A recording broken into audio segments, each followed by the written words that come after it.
Okay, thank you all for waiting. I will quickly review the agenda.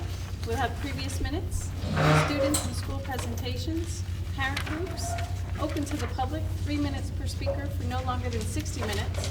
We'll have our superintendent's report, our correspondence and board comments. We'll have our personnel agenda, then our consent agenda. We will then have a second executive session and then adjourn the meeting. There is one correction on the agenda. On the personnel agenda, letter I, appoint turnkey trainer. We will be removing that from the agenda tonight.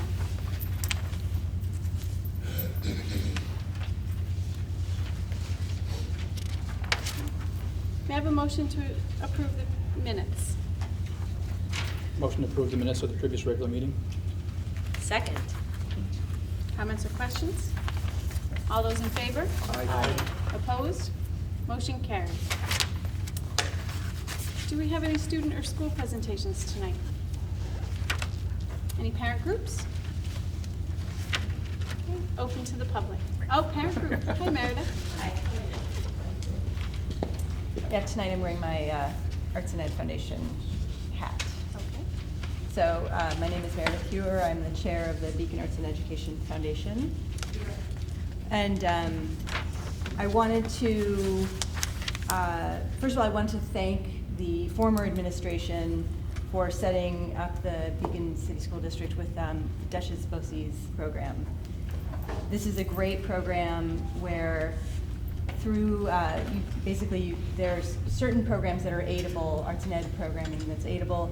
You put it through New York State and you get between 45 and 55% back the next year.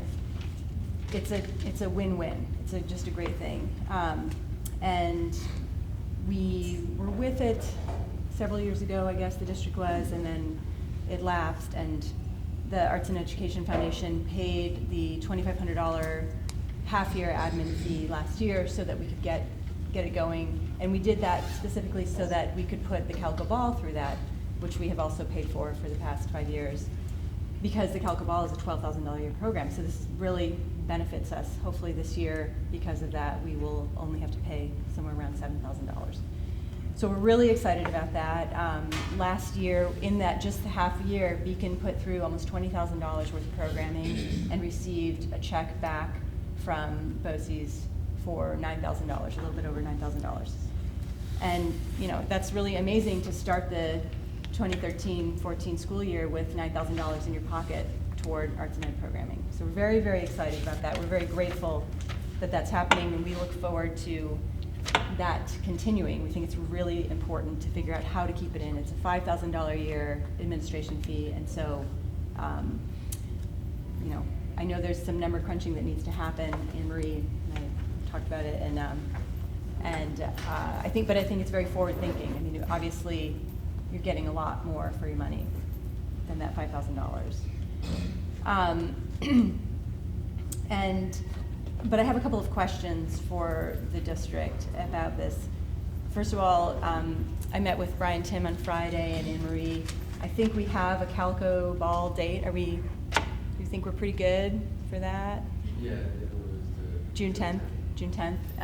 So that's very exciting, because I know a lot of third grade teachers have been anxious to know what that schedule is going to be, because they make their teaching around the Calco Ball and involve their curriculum with the Calco Ball.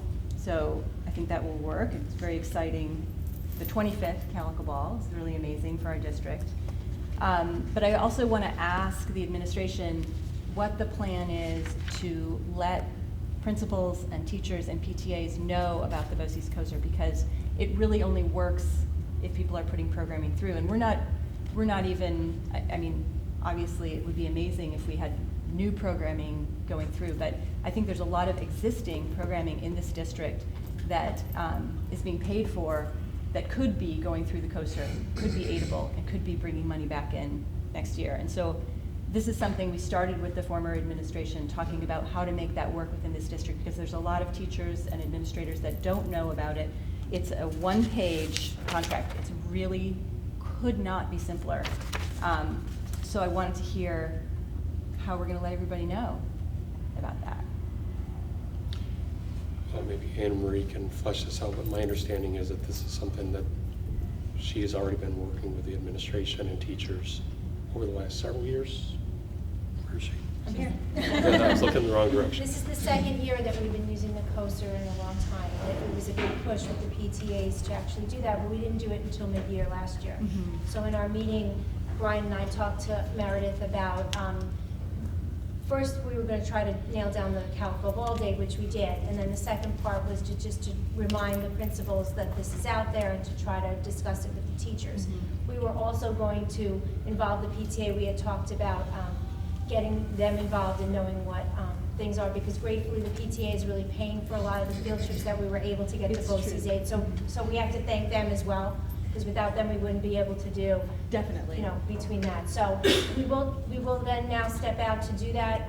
The elementary principals were great. We had some from the middle school. The high school's a little more difficult to do, but John would be more than willing to help us out too. So we will take care of doing that and getting out an email at least to start that out. Great, and obviously the Arts and Ed Foundation, you know, as much as we are able to, is happy to help. We have our resident expert in Arts and Ed that knows a lot about what's aidable, and also Maria DeWald with Duchess BOCES is really helpful. You know, you can take, I mean, last year the middle school went to West Point to the museum, and that was an aidable program. And you don't necessarily think that these things are aidable because that's a military school, but it fit. So I think we need to think very creatively. You know, the budget season is here, and this is something that takes strain off the budget, takes strain off the community, because we are really lucky that Beacon businesses help donate to the school for the Calico Ball and the community as well. But obviously, if we can make that money go further, we should. So thank you very much for your support here, and I look forward to reporting that we put twice as much through next year. I wanted you to have a copy of the contract. Thank you. We're parents and we're a group, but we're not sure if we're technically a parent or the public. Go ahead. Public comes next, so if you didn't fit one, you'll be part of the other. Hi, I'm Clarice Ellie, and my daughter goes to pre-K here at South Ed. And I'm Deanna Davis, and my daughter goes to Forrestal. She's in 2nd grade. I'm Jody McCredo. My daughter is in the 1st grade at Forrestal. The three of us are here tonight to speak on behalf of parents who have concerns about certain state and federal policies and how they're affecting the education of our children at the local level here in Beacon. As parents of children in the Beacon City School District, we believe in our schools and in our community. We believe that our teachers are invested in instructing our children to the best of their ability. We believe that our children strive to excel and expect that their teachers will guide them in a way that meets their needs as individual learners. We believe that Beacon is a unique and vibrant place, a friendly, proactive, and artistic community. We believe in collaboration. When teachers collaborate, they share resources that improve instruction. When students collaborate, they problem solve from different perspectives to improve their work. And when parents collaborate, they share information to improve their parenting and decision making. Collaboration is the joining of unique individuals who come together for a sole purpose. Just as each unique individual brings something to the group, so does a unique community bring something to its schools. So why are we here speaking to you tonight? Because state and federal mandates, data-driven instruction, standardized tests, the Common Core, modules, APPR, Pearson, AIMSweb, student learning objectives, improvement plans, labels of ineffective, more data, controls, growth, rigor, and even more data, take real, authentic instructional time away from teachers. I know this from personal experience. I myself taught in a New York City public school under No Child Left Behind. These mandates and initiatives make it difficult for teachers to teach to the needs of their students, and they make it easy for teachers to teach to the test, something nobody goes into teaching to do. In addition, although we all know that children are unique and have different learning styles, these mandates pigeonhole students into one way of learning and achieving, and if they have difficulty learning or achieving in that one way, they are labeled as needing intervention services. Finally, these measures are the antithesis of collaboration. resulting in competition among the very people who benefit the most from working together. Beacon is a strong community. Its parents, educators, business owners, artists, and students want to support and represent our local, public, community-based schools. But all of these initiatives are taking what's local and what's community-based out of the equation. We understand there are obstacles. We're not naive. We understand that as a district, we only have so much power and that we have to answer to the state, who in turn has to answer to the federal government. However, it is our hope that you consider and address our concerns and work with us to the best of your ability to ensure that the needs of the community are being represented. Thank you.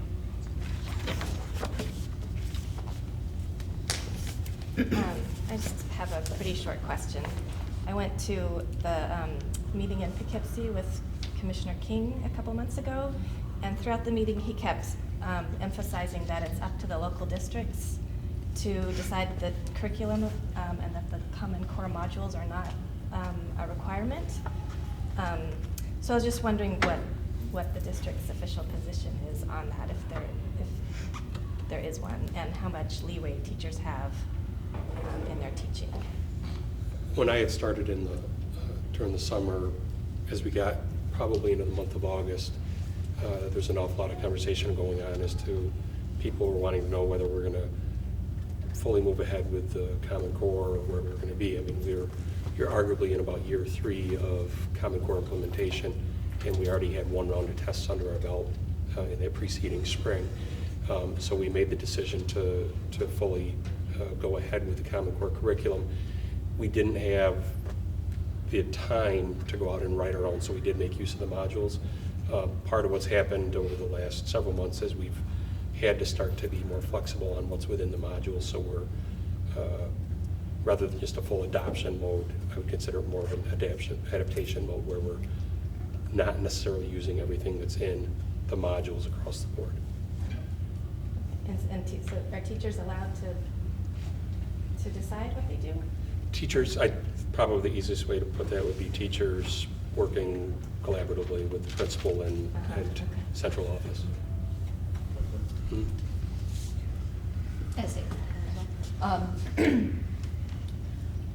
My daughter is in the first grade now. She loved kindergarten. She really, really thrived.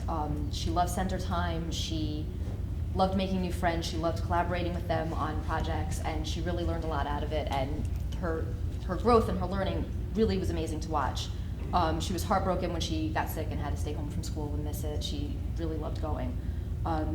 This year's been kind of different, and it seems to me that with the modules, maybe not solely, she doesn't want to go to school anymore. She cries in the morning when she realizes that it's a school day. She tells me that she hates school. She doesn't want to be there. I've asked her about it, and what she said initially was that she doesn't like school because all she has to do is sit down and work, and she doesn't have any time to hang out with her friends. And I said, well, you know, that's life, kid. But then she added, I'm not allowed to be myself anymore. All we do is work, and we don't get to be ourselves, and if we try to be ourselves, we get in trouble, and I just want to be myself. And when my 6-year-old said that to me, it kind of broke my heart, because she said that there really is no time for anything. She said she has to rush through her lunch and sometimes doesn't get a chance to finish it, and it's just math and math and math, and sometimes ELA and then math and math and math. And she's just absolutely miserable, and that's kind of what got me into researching Common Core and researching what's happening and why it's happening. I want to be clear that she does really well in school, and so far she's had no problem learning the math and doing the module. She's not falling behind. I don't think that it's too challenging for her. I think that it's a lot, sitting there and practicing all day long, doing the same thing over and over and over again. I definitely think math is important. I think it's extremely important for these kids to learn this. I think that the new standards are important. I think that they have a lot of good qualities about them. I like the way that they break certain things down. I like the way that they teach kids to think about things differently. I definitely think there are a lot of positives in it. I just think that she spends so much of her day just sitting there doing math and not really getting a chance to do a lot of other things, and I feel like that's taking away from not only other things that she can be learning, but her joy of school. It's kind of sucking all of the passion out of it for her. There are no collaborative projects. She doesn't get to do center time anymore. There are no opportunities for her to explore new things and discover what interests her.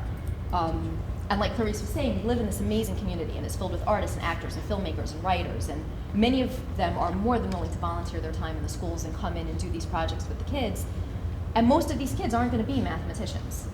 And I feel like we're wasting their childhood on teaching them something instead of letting them explore something that maybe actually will lead to their career down the way.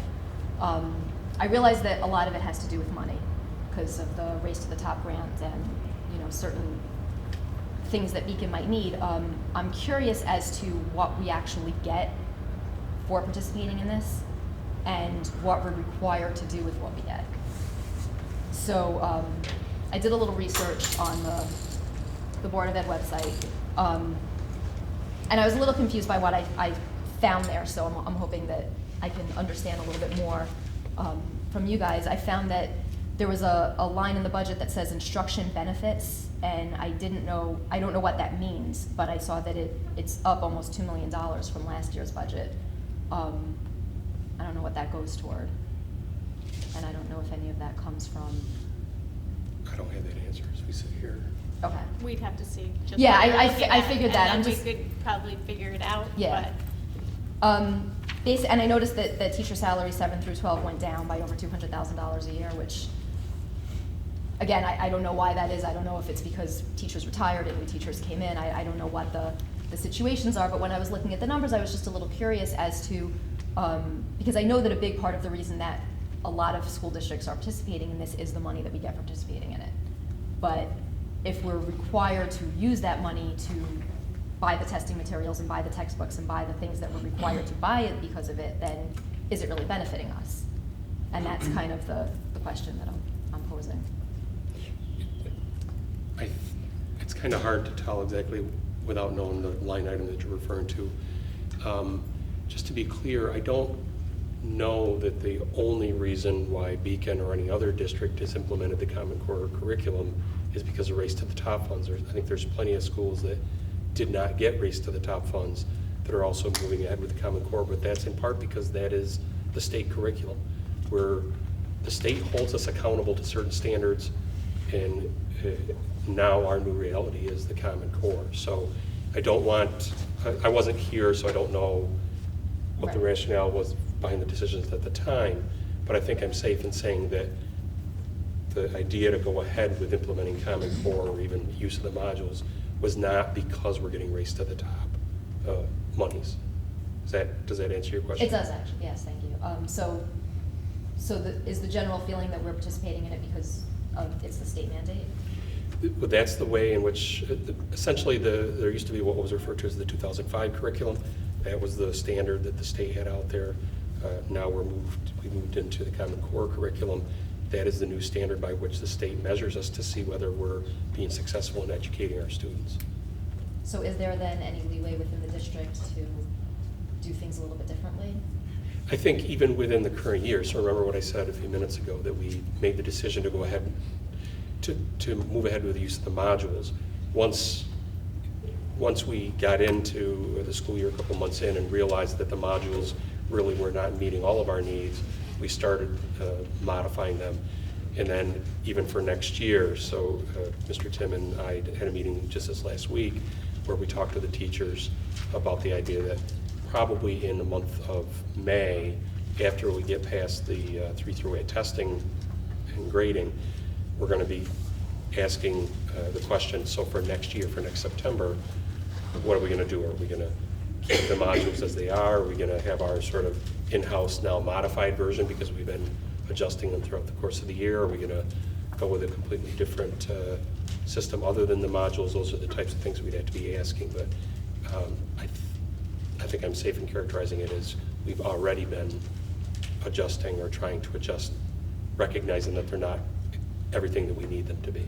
I am very, very happy to hear that. Well, Thank you.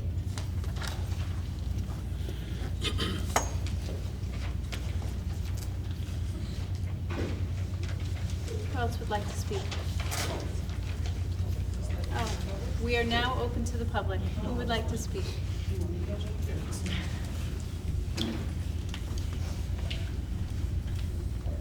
Good evening, Kenya Gadsden.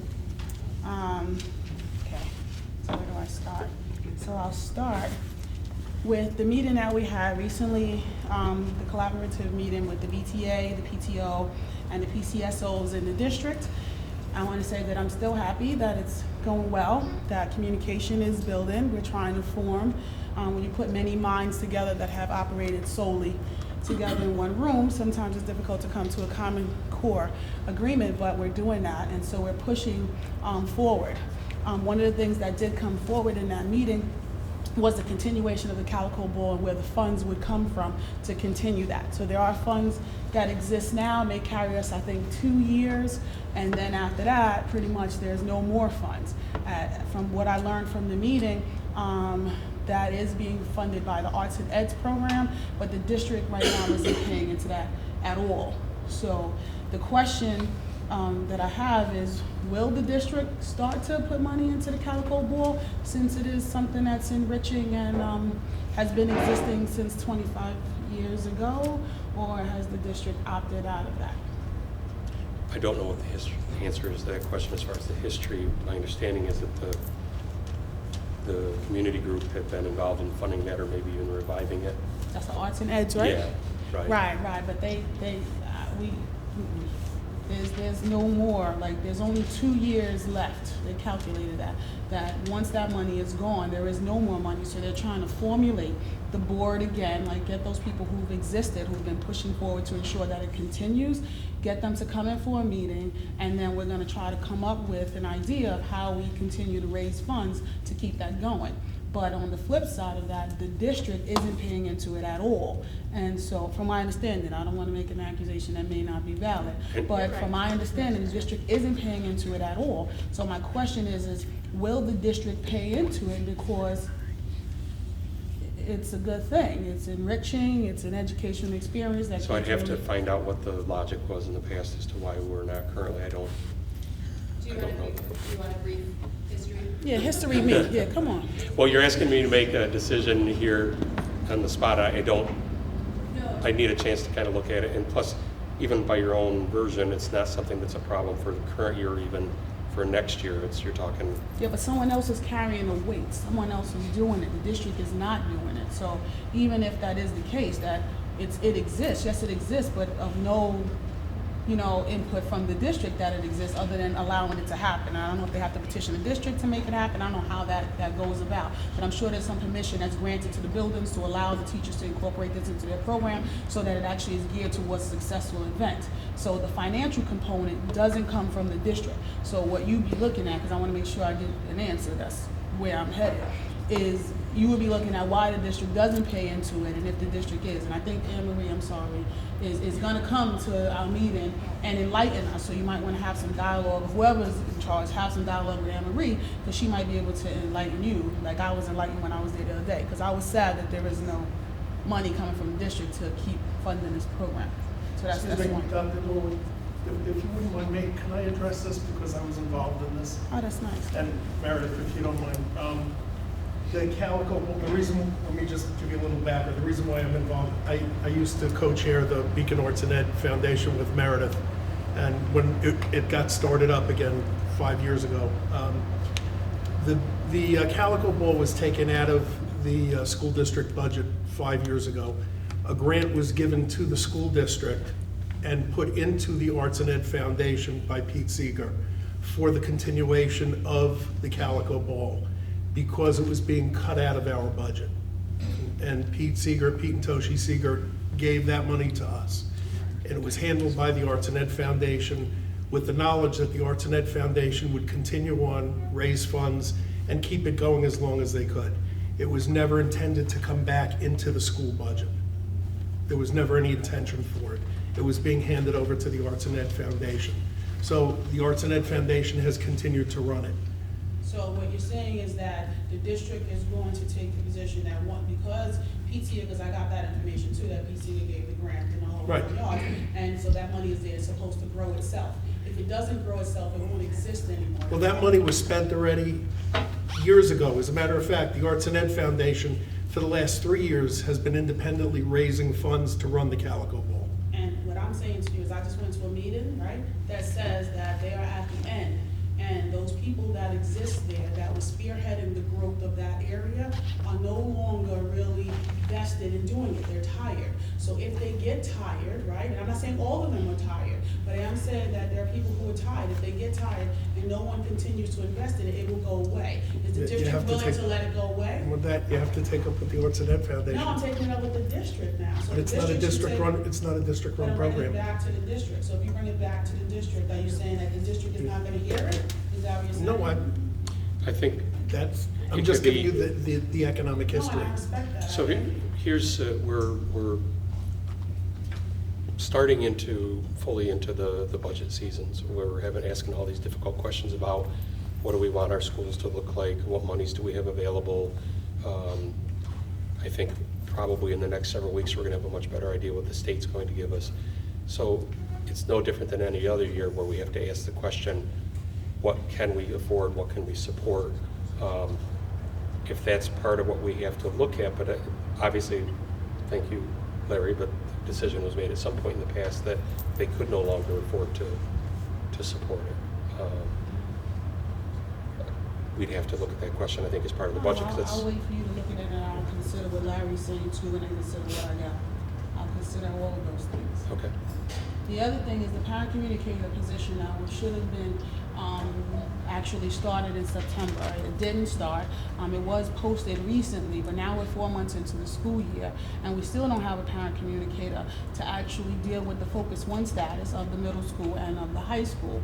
And so are we gonna be in August, and then we get a parent communicator position to deal with the issues of the next year, and then there'll be no money allocated for next year to actually hold up the position, so then we'll be in a position where we have no money to utilize something that is very needed in the community. So where are we with that? It has been posted, Yeah. Mr. Tim, I don't think that we've gotten to the point of interviewing, but don't forget those So monies. people applied, interview means somebody applied, Well, I don't know how many people applied. if any. So did somebody apply? Is that public Mr. Tim? knowledge or How that's many not? applicants? We have had two people that have applied to it. Oh. Now it is, just want to remind everybody, it is through the SMOA, the Supplemental Memorandum of Agreement for Understanding, excuse me, it is owned by the BTA right now. So if any of the teachers applied to it, they would be interviewed first. And then if no teachers were to accept the position or not apply, then we would move outside of that unit. So that's really where we're at right now. And then, the next thing I have is the SRO, right, Student Resource Officer. I know that the district doesn't have one. I got like, a bunch of information that relates to the school district paying for it, maybe the outside, the city paying for it. And so I asked if there ever was an SRO, assigned to the district. I don't know, the answer is yes, no, I don't know. So I wanted to know, like, what is the district's position on having an SRO if they feel that there is a need, because the security is breached in so many ways. I think there's a great effort put on security. I don't want to knock that out, but there are so many breaches in security right now that if you had somebody of leadership, you might be able to better guide the security that exists there, or better formulate the teams to kind of combat some of the aggressive behaviors that actually ensue within the buildings, and try to diffuse those to where there's 0 to none. So I always hear other people get up here and talk about the SRO and what are you gonna do, and I don't wanna be aggressive with it. I just wanna have understanding if we possibly have the ability to have something like that in the district, or the district feels that it's just not necessary because the manpower we currently have is sufficient to combat whatever issues we face. I think that it's once again, I'm not trying to sound repetitive, but it's a budgetary question. So we have explored possibilities even in the time that I've been here to see. Those will be things that we have to ultimately decide whether we can or cannot afford it in the upcoming year's budget. Or the other piece obviously would be that we'd have to see whether we have an agency that's willing to work with us. So don't have an answer for you today, but those are things that we would always be looking at. I like the news. I don't have an answer for you today. I appreciate that. It's better than I don't know. I just got here, so I appreciate that. No, but You I made me did, feel I better, have, 'cause out of was- fairness, Kenya, I did tell you before that if you called me ahead of time, I'd probably have No, some of but the I told answers. you, I run 9 group homes. Sometimes sometimes I can't call you, and so I I know. don't want to call you halfway with stuff. I like to be well informed and make sure that my questions are coherent, or I'll be on the other end like wasting your time. And I don't want to do that, but I did have one in that you keep saying, I wasn't here, I just got here, but you fixed it for me, so I'm not going to mention it, because you said I'll look into it. You didn't put it off to something else, so thank you very much.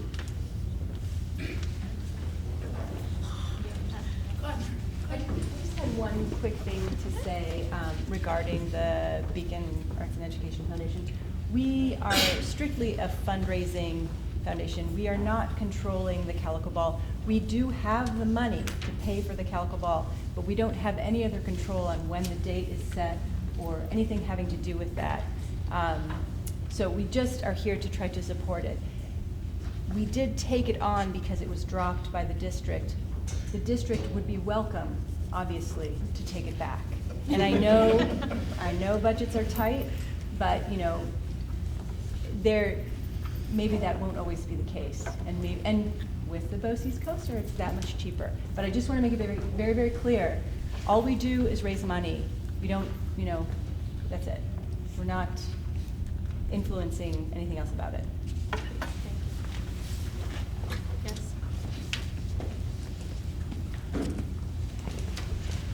Good evening.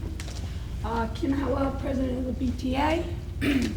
I want to take the opportunity, since we did have the meeting last week with our BTA, PTA, PTO, PTSO. We still don't have a name yet. We got to find one acronym yet. And last time we came to the board, we shared some of our ideas. Since that time, the meeting was very productive. There was about 16 or 17 parents, some teachers. We had a very good meeting.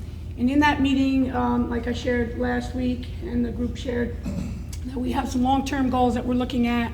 But as you know, when you have that many people together, lots of people want to talk about their ideas. And so we had a forum for that. It was very, very enlightening for people to get to kind of know one another. So we're still in the kind of introductory stages of people feeling good about themselves and about the project.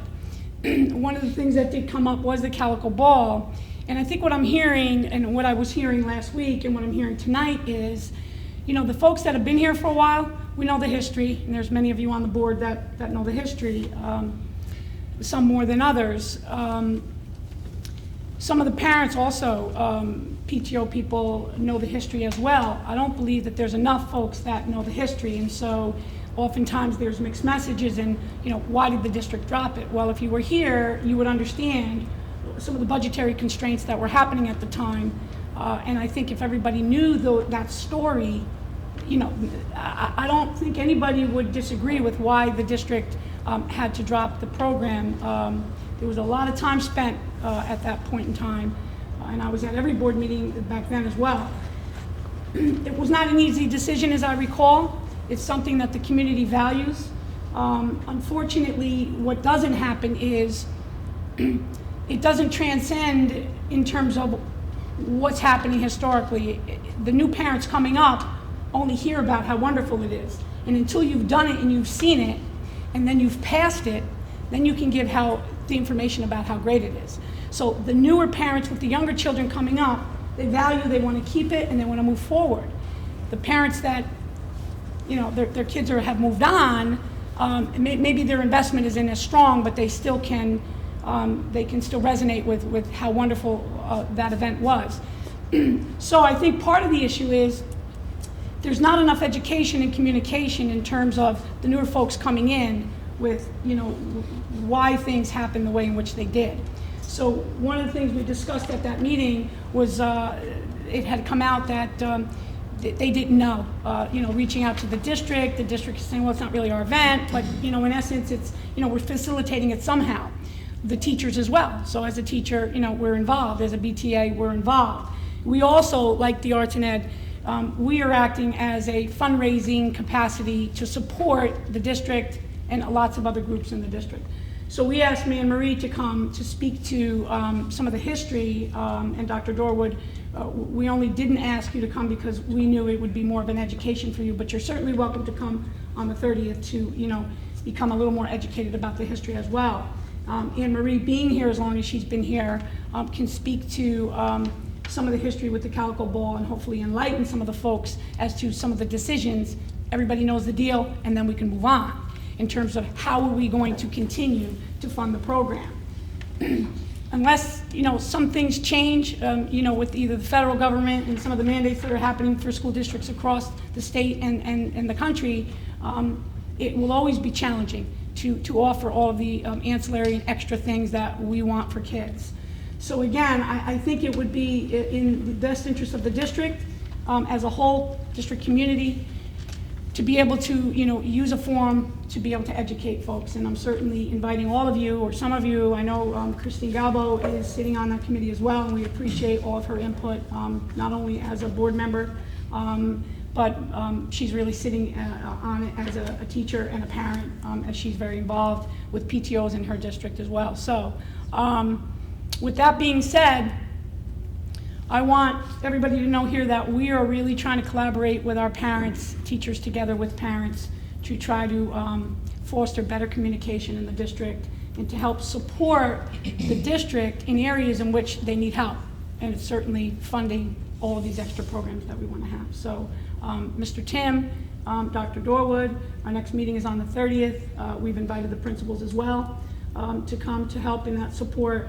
You're certainly welcome to come. We're doing a potluck, so you'll have to bring something if you come for folks, because they get very funky when it comes to food. So we always provide food, and we can certainly send the email out and let you know when that would be. And you can certainly help in how you would help guide and direct with keeping this initiative moving forward. So we invite you, we welcome you both to come, and hopefully you can shine some light in terms of the direction in which you'll go. Specifically when it comes to communicating to the teachers who will be facilitating this program, along with the parents.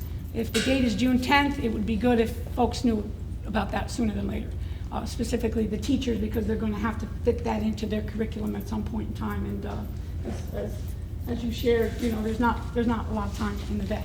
So thank you. Thank you. Appreciate it. So I did tell you at the last meeting I would love to join you, but as my wife just reminded me, you don't want me cooking anything, so I'll have to figure out the potluck piece. You can stop at Dunkin' Donuts. The munchkins are cool. Munchkins are good. Thank you.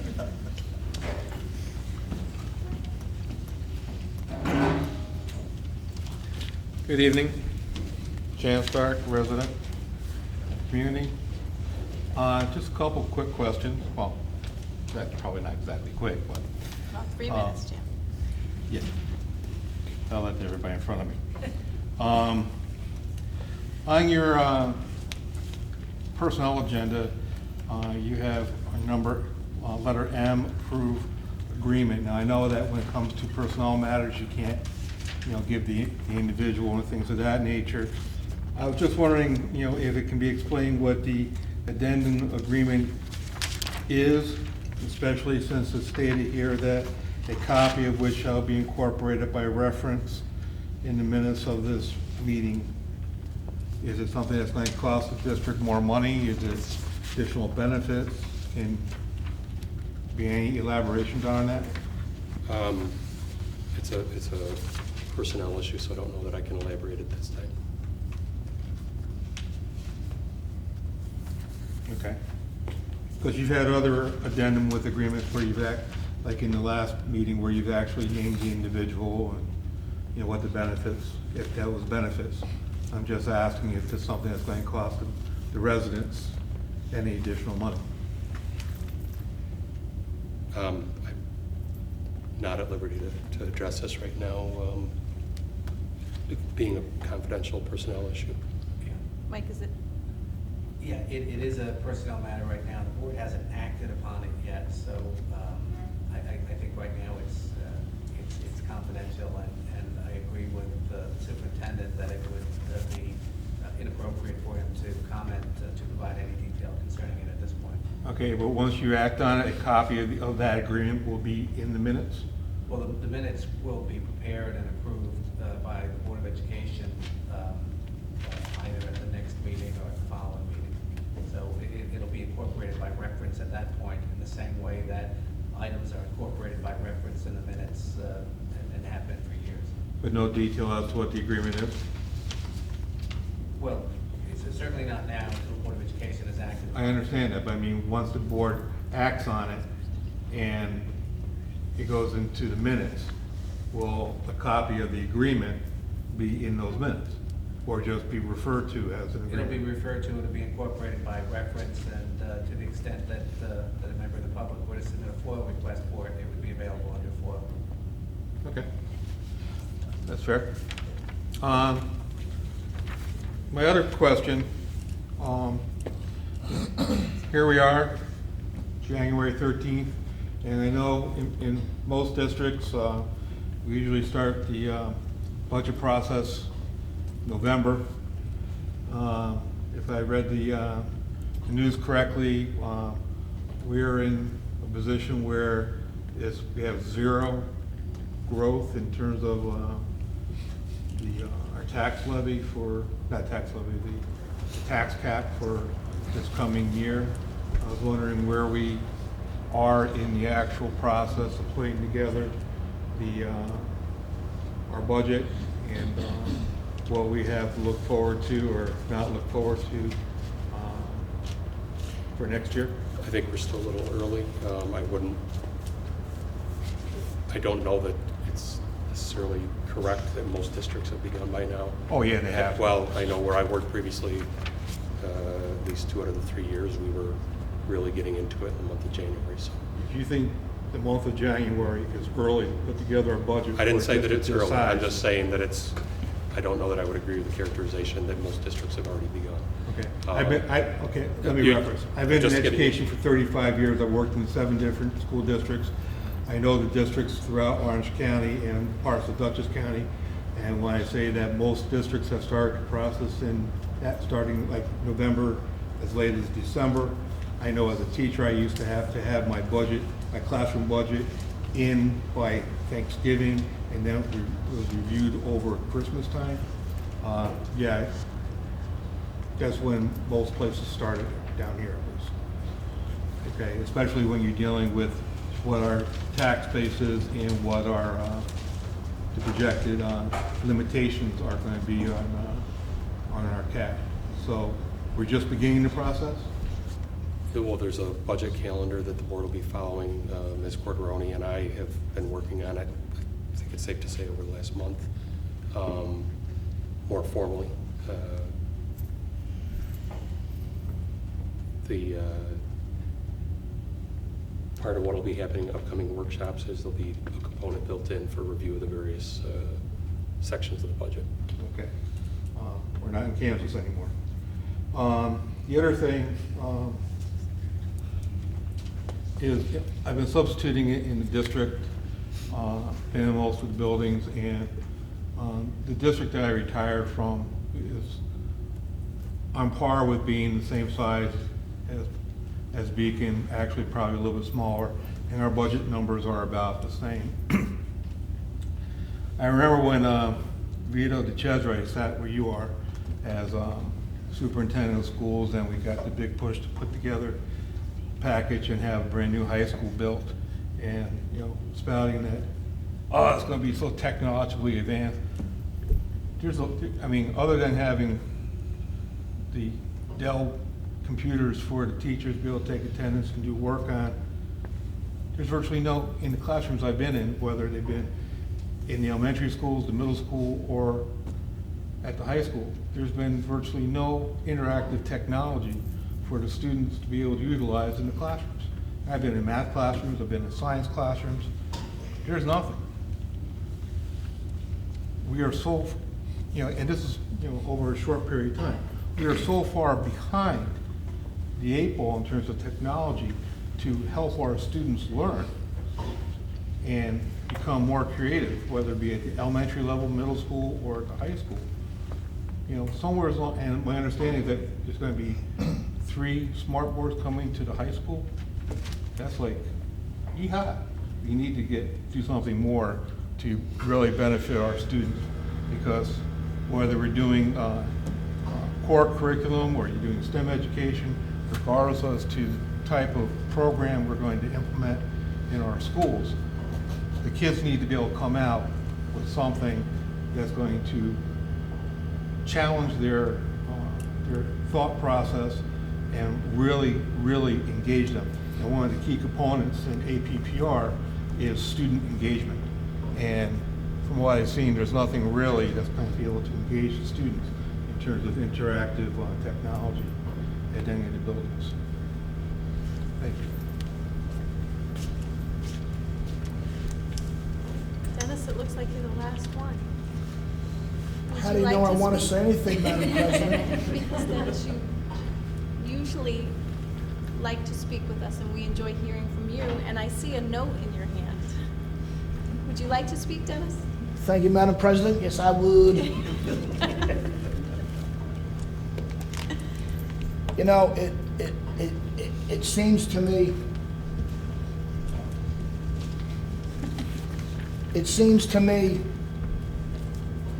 that these ladies that just spoke before me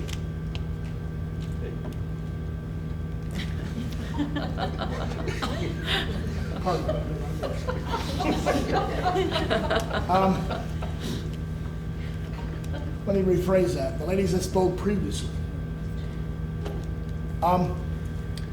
It sounded to me that they weren't talking about students, they were talking about robots. And that's what sounds like a robot is.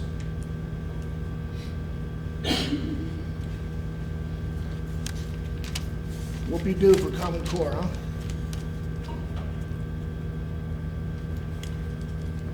A lot of Americans don't even know what Common Core is. But they should.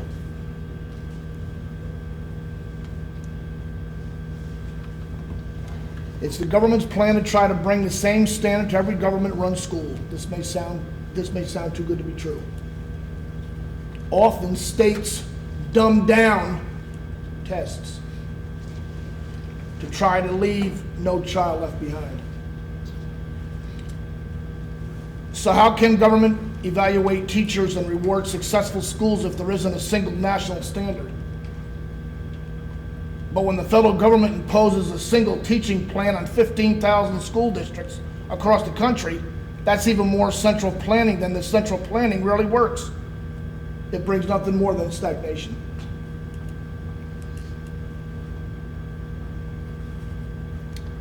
Education is a discovery process like any other human endeavor. We might be wrong about both how to teach and what to teach, but we won't realize it until we can experiment, compare, contrast the results of different approaches. Having one plan makes it harder to experiment and figure out what works. Some people are terrified to hear the word education and experiment in the same sentence. Why take risks with something as important as my child's education? You pick the best methods, education methods, and teach everyone that way. Common Core de-emphasizes correct answers by awarding kids points for reasoning, even when they don't quite get there. Now, to allow me to ask this board to get your pens ready, because I'm going to ask you a Common Core question. Let's see who can get this correct. Ready? Here it is. Mr. Yamato's class has 18 students. Are we there? Ready? 18 students. Follow along with me here. Mr. Dorwood, you ready? 18 students. Got it? Sure. If the class counts around by a number and ends with 90, what number did they count by? I know the answer, but the answer is kind of not important.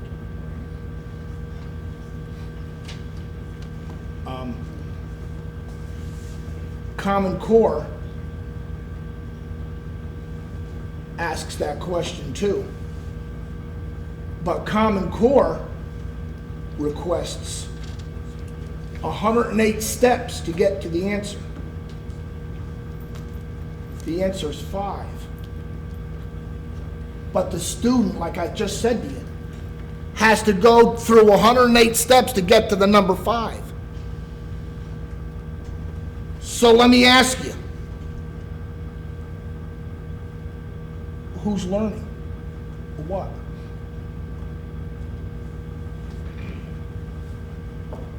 For $176,000 for the software for Common Core compared to our students. That some students, you just heard from these ladies over here prior to me speaking, they don't want to go to school anymore. The one mom back here who I was talking with, she told me her daughter thinks she's an idiot. Mommy, I'm an idiot, I'm not smart anymore. That bothers me, and I'm not an educator. I don't have any kids, and it bothers me to hear that. I got nieces and nephews, folks. I don't have any. I don't drop off kids at these schools and come and leave at 3 o'clock, 3:15 and go home. But it bothers me. It bothers me really, really, really, really, really much. It bothers me. You don't know how much bothers me at night. Sometimes I lay in bed at night and cry because some student thinks they're stupid or an idiot. But here's Beacon Schools. Every time Albany says jump, we say how high and how much. It's pathetic. It's really pathetic. It really is pathetic. Really need to find some other system or some other way. Are we either with the students and their parents, or we stand behind Albany? I'd like to know where we're going to stand, folks. Thank you.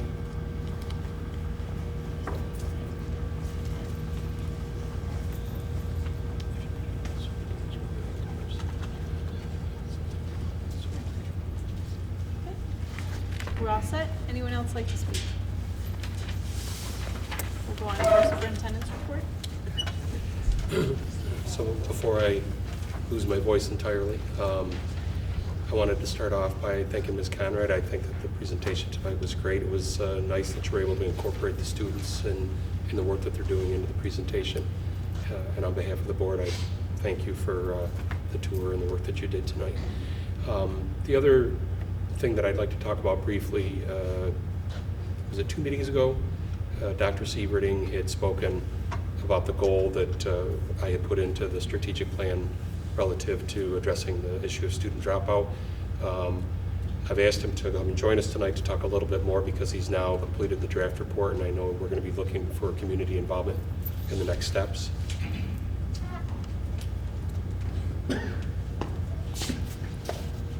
Thank you. Good evening. A few meetings ago, there were a couple of items that I spoke about regarding, graduation rate and so forth, and part of that obviously was one of my goals was to really do a comprehensive study for the past 3 years of students dropping out of high school, and I've concluded, the preliminary draft, and importantly, what I want to also talk about tonight, I'll share some of the findings, and then when the full report is complete, there will be a piece in there, conclusions and recommendations. But if you remember that this is not only a Beacon High School issue, it's a middle school issue, it's an elementary school issue, and it's a community issue. And I was quite surprised. I mean, we have certain perceptions of, why students are dropping out of high school. But until you look at the data, and then the other part, in order to do a meaningful report, to actually weave in the research both nationally and statewide and locally, and then compare it to our students. Because just talking about Beacon High School students as its own entity is not putting validity to what the findings are. And I went that route. So in constructing this particular study, I went back 3 years, as I indicated at the past couple of meetings. I think it was, 2 or 3 board meetings ago. And I went back 3 years because prior to 3 years ago, a student would have to be in Beacon High School for 5 months before they were considered, Beacon City School District student. not so anymore, as you well know. One day, they're ours, okay? Now, I also want you to be very careful when I make some of these comments that, you know, comparing it with this and this, you know, and, you know, I don't even want to use the word, you know, it fits the pattern, because I think one student dropping out is one too many, all right? So, but I do want to share with you, and this report you'll be receiving after we do the community one. By the way, before I forget, we're targeting for the first week in February, where I've contacted Mayor Casal, some of his people from government, some of the, you know, community agencies, parents obviously, to come and listen to this report. Very briefly, our sample size for the last 3 years was 117 students that dropped out. That's way too many. But that doesn't tell the whole picture, because, as I indicate here, it's also tied to our graduation rate. And as Larry indicated, that the 5-year rate is much better than our 4-year rate. Students entering in September 4 years later, where do we stand? And we graduate roughly about 75% of our kids, which, by the way, is exactly the national number, that 75% of kids that enter as a 9th grader will have a diploma after 4 years of high school. And as you indicated, some kids need more time, all right? But having said that, so there were 117, and the way I collected all the data was I looked at all the data that was in the Student Information Repository System in Beacon, and also very important were the anecdotal records that guidance counselors kept when they kept track of how their kids were progressing through the high school. And we gleaned through those records to get information, because one of the things that I'll say is that there is not one single factor why kids drop out of school.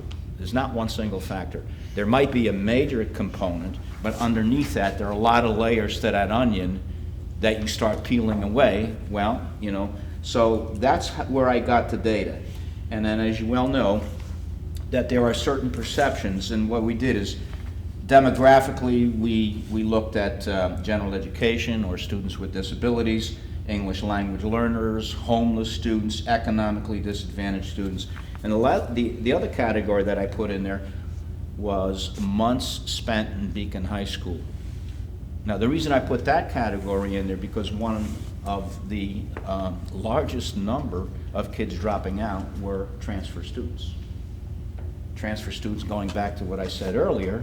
So the pattern would be a youngster that transferred into Beacon High School, and I divided it by 40 months for the 4 years. You get to a student that was with us for 30 to 39, those numbers would be lower, and you go down the list at 1 to 10 months, and there were high numbers there, and that stands to reason.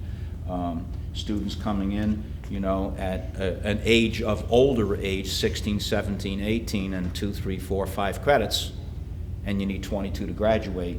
That's a major struggle, you know, but it's part of the puzzle that we're trying to work on. The other part, interestingly enough, is that both nationally and statewide, the idea of white students dropping out at a certain rate, and Black or African American and Hispanic students dropping out at a much higher rate, okay? That's both supported nationally and statewide. Interestingly enough, in Beacon High School, the percentage, when you tease everything out, the percentage of students, when you compare white and African American students, there's no really statistically discernible difference between those two groups. The difference is like 2 percentage points. So statistically, where it's interesting is that the white students, their dropout rate is much higher than it is for the national and state average. And that's why the two groups there are roughly almost the same in dropping out. And true to the national and state trend is the Hispanic students dropping out at even a higher rate. The other part was economically disadvantaged. And, 50 of the 117 students that dropped out were economically disadvantaged. So these are some of the, some of the highlights. The data is all here, but I alluded to this a bit during the last time when I was talking about going back. We've got to go back to the middle school, we got to go back to the elementary school, because those patterns are developed as early as elementary school. So having said that, what's the number one reason why? It's not, there's other things, but number one reason why students are dropping out. Out of the 117, the greatest number of students that dropped out were attendance issues. And if you look, then what I did is I took the attendance piece, and then we broke that down: failed courses, lack credits, GED, mental health issues, family issues, left district, court placement, substance abuse, BOCES, homeless, ELL, PINS, and broke it down that way so we can start, what can we do right away to start turning this around? And then, as I said, transfer students, 33 kids that were not with us when they started in the 9th grade. So Dr. Sieving, the part of what we had talked about is your intention was to do more like a community meeting where anybody that is interested in coming, we're hoping we get a good turnout. Correct. We'll do an even more detailed than what you were just currently doing, presentation of the information that you found. Yeah, I'm going to develop a whole PowerPoint presentation. And then that would be followed by trying to convene a group, right, and then to come up with strategies on how to address right. that. Because one thing that we both agree on is that absolutely there's a school component, but we firmly believe there's a community piece to this as well, as trying to figure out how to reduce these numbers of dropouts. Are there any And questions? you set the date tentatively for the first weekend. For the first week in February. I'm waiting for a couple phone calls to come back to me, and then we'll publish it, put it on the website, make a, maybe we can make a call to the entire district, and see how many people. I mean, it's so important. I mean, if I'm going to be talking to myself, and a couple of other people, then we're not going to make any gains here, I mean, attendance. Get to school every day and on time. I mean, and we're having our guidance counselors, we have kids that have attendance problems, and they're calling up and they're saying, how come you're not in school? We don't have a truant officer, so, we send out Connect Ed messages when kids have X number of days that they've been late. And, we try whatever we can to get them in there. So I appreciate you coming out tonight to give people sort of a advanced taste. Did anybody have a question? I have one. Sure. Also.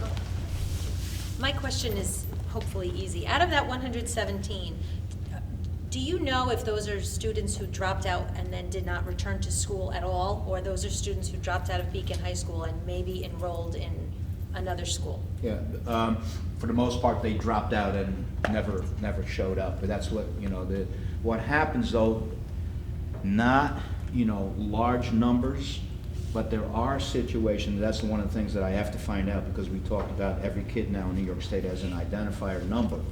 But what can happen, although I said not, huge numbers, but 1, 2, or 3 kids who, when a student leaves our district and they're going elsewhere, until that elsewhere, which is usually, another high school, and if it's in a local area, it's easy for us to get on the phone and say, did that kid show up to register because they're considered a dropout, until we get requests for records from the new school that they're going to. But if they're going into New York City, for example, and they get lost in the shuffle, I mean, we've had cases where we keep calling the school that they claim they're going to, and, they never bother to even, call for records. I mean, that has happened. I know it has. But not, like 10, 15, 20 kids. But all of these kids are students that dropped out and did not. But some of them are going also to, they're leaving to go to a GED program, and if it's not state approved, and they're leaving the high school to go to a GED, like there was one on Henry Street, which is not a state approved program, they're considered a dropout. So and that's an important point that we forgot to talk about. Part of what Dr. Seavening intended to do, correct me if I'm wrong, is to present the report, but also to help people to understand the What- yeah. graduation rate and the dropout rate and what those things really mean, because they kind of get all jumbled together sometimes. Thank you. Yes.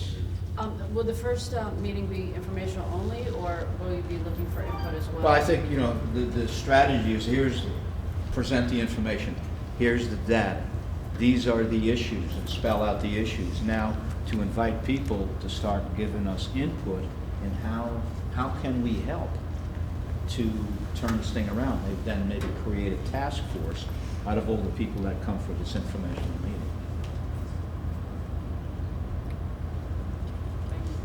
Thank you, Dr. Seaver. Okay. Thank you. Yeah. Do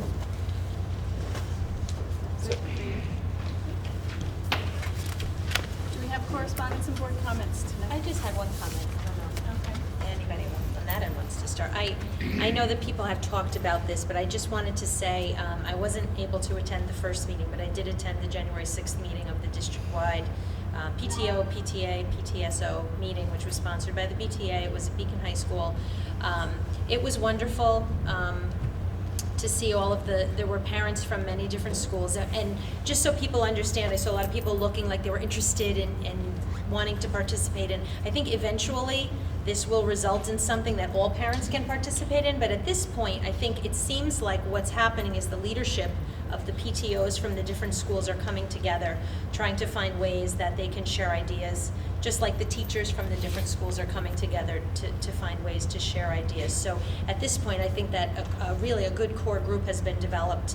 There was representation from almost all the schools, and it was so interesting just even to hear, having been a PTA leader in one of the buildings, to hear, you know, other people going through the same struggles and trying to figure out how to pull these events together, and the BOCES COSER and all these questions, and I think people were so happy to get together, and I think people are looking forward to the January meeting, to hearing more about the Calico Ball. But I just wanted to say thank you so much to the BTA for getting this ball rolling. I know that everyone who was there was so happy, and I think left with such a positive feeling. So I just wanted to share that I'll be there in January 30th, I believe. Thank you. Yes. The Dutchess County School Board Association meeting that was originally scheduled for January 2nd was canceled due to the weather. The next one is February 6th. I don't know what the agenda was. Originally, the January meeting was David Shaw was going to discuss contract negotiations in Dutchess County. I think they're attempting to have that done in February, but I haven't heard officially that will be on the agenda. So I'll let everybody know as soon as I've been told what the agenda is for the February 6th meeting. So did you hear that, Dr. Seaverding? That's February 6th. So if you can keep your meeting away from that night, we're all good. I'm usually the only one who goes there, so from our board, so you know. But feel free. I've been liking to go with Bill, but I also want to attend your meeting. So if you can stay away from February 6th. It's only so many hours in the day, right? Give dates that I need to stay away from. Okay, well, that's one. Saturdays and Sundays are wide open. I'd quickly like to make a couple of comments. At our last meeting, part of our agenda was to give tenure to administrator in our district. Paul Weir, an assistant principal at our middle school, was given tenure, and we did not clap for him. Congratulations to Mr. Weir. And while he is not here tonight, I hope that his fellow administrators will alert him to please watch the video. I would like to thank Mrs. Conrad for the wonderful display here tonight, for the tour of the building, the nice refreshments, but your characters in your video were very entertaining. Thank you so much for sharing. And I also wanted to make a quick comment, and I'm sorry that your friends have left. I too attended the meeting at Speck and Kill with Dr. King, and while I've spoken about it before, one of the questions you asked was about adapting versus adopting, and one of the topics that he talked quite clearly about was adapting. Adapting. We're not adopting, we're adapting. And I think, and I'm hopeful that, you know, this year, Common Core standards, we had to live up to the Common Core standards. That was a given. Common Core curriculum was a decision that this board made, because it was adopt the curriculum or come up with our own. And in the sake of time and energy and, all the pieces of that puzzle, for us, we were not able to create our own. So we adopted the curriculum, the Common Core curriculum. But the intent was that we would adopt it and adapt it to our children and to the needs of our district. And while it's in its, infancy stages here, and our teachers just had it in their hands, so late to the game, I believe that given time, they will adapt it to their classrooms, to their children, and to our district to make the learning more comfortable. And I'm not coming with the words that are in my brain, but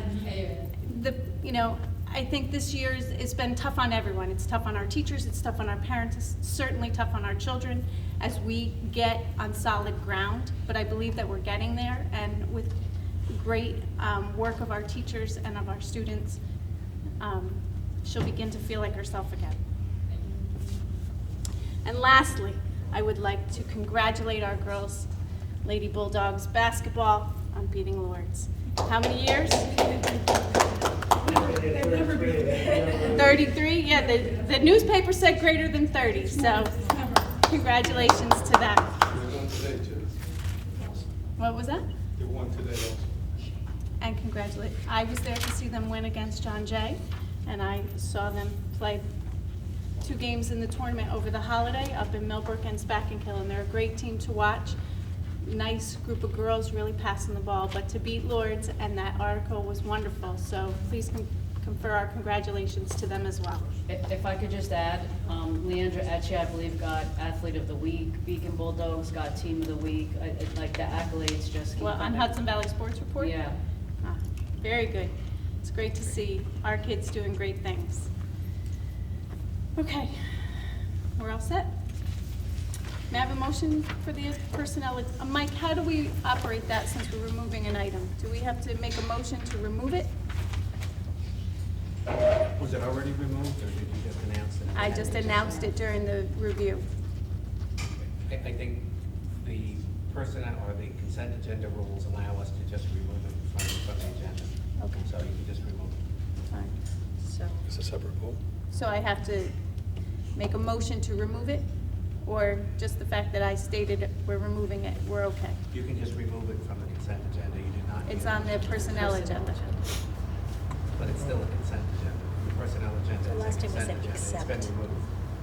Okay, With the exception So of. motion to approve. okay. So we'll let Christine read it because she seems to know. Well, I think I know what to say because I think I've May I done this have a before. motion to approve the Okay, personnel motion agenda? to approve personnel agenda items A through O, removing item I. Right. Second. Did we have a second? Second. Comments or questions? All those in favor? Aye. Opposed? Motion carried. May I have a motion for the consent agenda? Motion to approve a consent agenda items 12.02 through 12.05. Second. Comments or questions? All those in favor? Aye. Opposed? Motion carried. May I have a motion to go through executive session? Motion to adjourn to executive session to review the employment history of a particular individual. The board is not expected to take action after executive session. Second. Comments or questions? All those in favor? Aye. Opposed? Motion carried. Thank you all for coming out tonight.